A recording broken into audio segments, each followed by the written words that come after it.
নমস্কার বন্ধুরা, সর্বাণী রান্নাঘরে আবারও চলে এসেছি নতুন একটা রেসিপি নিয়ে। আর আজকে আমি নিয়ে এসেছি ভীষণ লোভনীয় একটা রেসিপি, কাঁচা আমের মিষ্টি আচার। তবে আজকের এই আচারটা আমি বানিয়েছি তেল, মশলা, চিনি, এমনকি কালার ছাড়াও। আপনারা কিন্তু এইভাবে মিষ্টি আচার বানিয়ে ১ বছরের জন্য সংরক্ষণ করে রেখে দিতে পারেন এইরকম কাঁচের জারে রেখে। আমি কিভাবে আজকে এই মিষ্টি আচারটা তেল, মশলা, চিনি ছাড়াই বানিয়েছি, আপনারা ভিডিওটা প্রথম থেকে শেষ পর্যন্ত দেখতে থাকুন। ভালো লাগলে একটা লাইক দিবেন।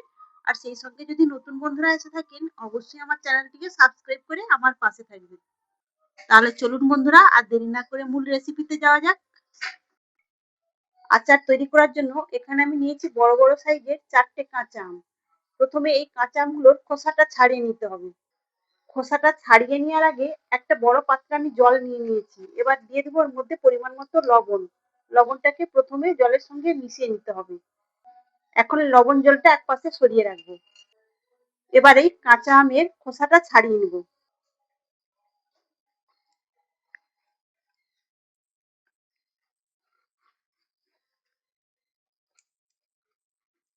আমগুলো বড় বড় সাইজের, সেই জন্যই আমি এখানে 4টে কাঁচা আম নিয়েছি, কিন্তু ওজনে প্রায় 1 কেজির বেশি হয়ে যাবে। আপনারা চাইলে আরো বেশি পরিমাণে আম দিয়ে আচারটা বানিয়ে নিতে পারেন। আমের খোসাটা আমি এইভাবে ছাড়িয়ে নিয়েছি। এবার দুটো ভাগ করে কেটে নেব। দুভাগ করে কেটে নেওয়ার পর এইভাবে আঁটিটা বার করে নিতে হবে। এবার এই কেটে রাখা আমগুলো লবণ জলে ডুবিয়ে রাখবো।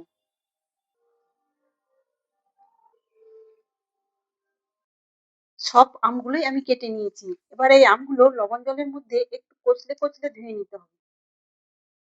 এই বড় বড় আমগুলো, এগুলো কিন্তু বাজারের কেনা আম নয়, আমারই বাগানের গাছের টাটকা আম। এইভাবে কচলে কচলে লবণ জলে ধুয়ে নেওয়ার ফলে দেখুন কতটা কস জল বেরিয়েছে। আর জলের কালারটা দেখুন, একদম কালচে হয়ে গেছে। এইভাবে কচলে কচলে নেওয়ার পর আবারও ভালো জলে এই আমগুলোকে পরিষ্কার করে ধুয়ে নিতে হবে। তার ফলে এই আমের মধ্যে যে কষটা রয়েছে সেটা বেরিয়ে যাবে। এখানে দেখুন বন্ধুরা, জলের কালারটা কেমন হয়েছে। জল থেকে ছেঁকে নেওয়ার পর আবারও পরিষ্কার জল নিয়েছি। এবার এইভাবে প্রত্যেকটা আমগুলোকে ধুয়ে নিতে হবে। যতটা সম্ভব জলটা ঝেড়ে নিতে হবে। সবকটা আম এখানে জলে পরিষ্কার করে ধুয়ে নিয়েছি। এখন একটা বড় গ্রেটার নিয়েছি। এই গ্রেটারের সাহায্যে আমগুলোকে এভাবে গ্রেট করে নিতে হবে। তবে আমগুলো গ্রেট করার জন্য এরকম বড় গ্রেটারই নিতে হবে। আর এই মাঝের যে শক্ত অংশটা, এটাকে ফেলে দিতে হবে। এইভাবে আমি সব আম কটাকেই গ্রেট করে নেব। এই কাঁচা আমের সিজনে আপনারা অনেক রকম ভাবেই আচার বানিয়েছেন, একবার এইভাবে বানিয়ে দেখতে পারেন।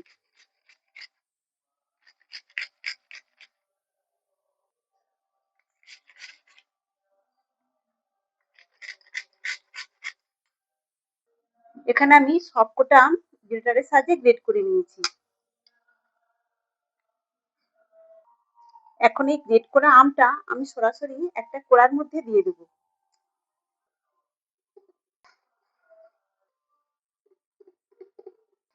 কড়ার মধ্যে আমি সবটুকু গ্রেট করা আম দিয়ে দিয়েছি। আজকের আচারটা বানাতে চিনি লাগবে না। চিনির পরিবর্তে আমি এখানে নিয়েছি বাতাসা। আর এখানে প্রায় 750 গ্রাম বাতাসা রয়েছে। 1 কেজি আমের জন্য 750 গ্রাম বাতাসা বা চিনি নিতে হবে, যদি 1 বছরের জন্য সংরক্ষণ করে রাখতে চান। আর যদি চাটনি হিসাবে খেতে চান, তাহলে কিন্তু বাতাসা বা চিনির পরিমাণ কম দিলেও হবে। এখন বাতাসাগুলো হাত দিয়ে একটু ভেঙে দিতে হবে। তবে বাতাসাগুলো একদম মিহি করে ভাঙার দরকার নেই, কোনো রকম একটু ভেঙে দিলে হবে। এবার আমের সঙ্গে আলতো হাতে মিশিয়ে নিতে হবে। তবে অবশ্যই খেয়াল রাখতে হবে, সংরক্ষণ করতে হলে চিনি বা বাতাসার পরিমাণটা বেশি দিতে হবে। তা না হলে কিন্তু আচারটা খারাপ হয়ে যাবে। তবে সংরক্ষণ করার জন্য আরো একটা উপকরণ এর সঙ্গে মিশিয়ে নিতে হবে, সেটা আমি পরে দেখিয়ে দেবো। বাতাসা আর আমটা মিক্সড করে নিয়েছি। এবার এটাকে আমি গ্যাস অন করে বসিয়ে দেবো। কড়াইটা গ্যাস অন করে বসিয়ে দিয়েছি। এবার গ্যাসের ফ্লেমটাকে হাই করে দিতে হবে। আর মাঝে মাঝে একটু নাড়িয়ে চাড়িয়ে দিতে হবে। কিছুক্ষণের মধ্যেই দেখা যাবে বাতাসাটা গলে গিয়ে অনেকটাই জল বেরিয়েছে। আমি আচারটা বাতাসা দিয়ে বানাচ্ছি, আপনারা চাইলে কিন্তু চিনি দিয়েও বানিয়ে নিতে পারেন। এখানে দেখুন বন্ধুরা, বাতাসাটা গলতে আরম্ভ করেছে। আমি আজকে এই আচারটা মশলা ছাড়াই বানাবো, আপনারা চাইলে কিন্তু মশলাও বানিয়ে নিতে পারেন। আমার বাড়ির সবাই কিন্তু মশলা দিয়ে আচার পছন্দ করে না, তার কথা ভেবেই আমি আজকে মশলা ছাড়াই এই আচারটা বানাচ্ছি। এখানে দেখুন বন্ধুরা, কিছুক্ষণের মধ্যেই সম্পূর্ণ বাতাসা গলে গিয়ে কতটা জল বেরিয়েছে। এখন হাই ফ্লেমে রেখেই এটাকে ফুটিয়ে নিতে হবে। যেহেতু আমি এখানে গুড়ের বাতাসা দিয়েছি, তাই কালারের জন্য আর আমি হলুদ গুঁড়ো ব্যবহার করব না। আপনারা চাইলে কিন্তু হলুদের গুঁড়ো দিতে পারেন। গুড়ের বাতাসা দেওয়ার জন্য এমনিতেই কালার এসে যাবে। এইভাবেই গ্যাসের ফ্লেমটাকে বাড়িয়ে এটাকে ফুটতে দিতে হবে, আর মাঝে মাঝে এইভাবে নাড়িয়ে দিতে হবে। তা নইলে কিন্তু তলার দিকটা পুড়ে যাবে, তখন কিন্তু আচারটা খেতে ভালো লাগবে না। আর বন্ধুরা, আচার বানাবার সময় এই সময় কিন্তু একটু দূরে দাঁড়িয়ে এটাকে নাড়িয়ে চাড়িয়ে দিতে হবে, তা নাহলে কিন্তু ছিটকে আসবে। আমি কিন্তু এখনো পর্যন্ত এর মধ্যে লবণ দিইনি। এবার আমি এর মধ্যে দিয়ে দেবো পরিমাণ মতো লবণ। আমি যেহেতু কোনো রকম মশলা ব্যবহার করব না, তাই এখানে হাফ চামচ নিয়েছি বিট লবণ। এটা দিলে এই আচারে স্বাদটা কিন্তু বেড়ে যাবে। তবে সাধারণ লবণ আর বিট লবণটা ব্যালেন্স রেখে দিতে হবে, তা নাহলে কিন্তু লবণটা বেশি হয়ে যাবে। এখানে দেখুন বন্ধুরা, দেখতে দেখতে কিন্তু আচারটা ঘন হতে শুরু করেছে। আমি আচারটা 1 বছরের জন্য সংরক্ষণ করে রাখবো, সেই জন্য এখানে দিলাম 1 চিপি ভিনিগার। আর এই ভিনিগারটা দিলে আচারটা নষ্ট হবে না। ভিনিগারটা দিয়ে একটু নাড়িয়ে চাড়িয়ে দিয়ে মিশিয়ে নিতে হবে। আর বন্ধুরা, আচারটা সুগন্ধের জন্য এখানে আমি 3টে এলাচ নিয়েছি, এই 3টে এলাচকে থেঁতো করে ওর মধ্যে দিয়ে দেবো। এলাচটা আমি খোসা সমেতই থেঁতো করে নিয়েছি। খোসাটা এইভাবে ছাড়িয়ে নিয়ে আমি এই দানাগুলো দিয়ে দেবো। আমি প্রত্যেক বছর এইভাবেই আচার বানিয়ে থাকি, আর সেই আচার আমার 2 বছর পর্যন্ত কিছুই হয় না, খুবই ভালো থাকে। তবে যতটা সম্ভব এই আচারের মধ্যে জলীয় ভাবটা কমিয়ে নিতে হবে।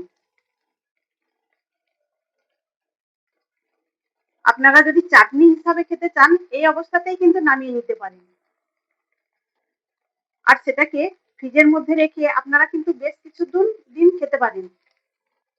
যেহেতু আমি সংরক্ষণ করে রাখবো, তাই আরো বেশ কিছুক্ষণ আমি এইভাবে নাড়িয়ে চাড়িয়ে জলীয় ভাবটা কমিয়ে নেব।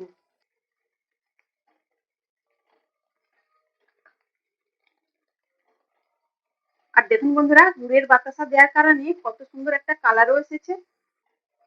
আচারটা অনেকটাই ঘন হয়ে গেছে। আমার মনে হয় আর ঘন করার প্রয়োজন হবে না, কেননা এটা ঠান্ডা হয়ে যাওয়ার পর অনেকটাই ঘন হয়ে যাবে।